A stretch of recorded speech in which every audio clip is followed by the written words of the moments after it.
இல்லாமல் நான் குளிர் காய்கிறேன்.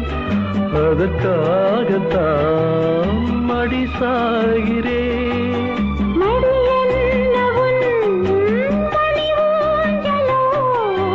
நீதான் இனி நான் தான். நினைவோ ஒரு பறவை விரிக்கும் அதன் சிறகை, பறக்கும் அது கலக்கும் தன்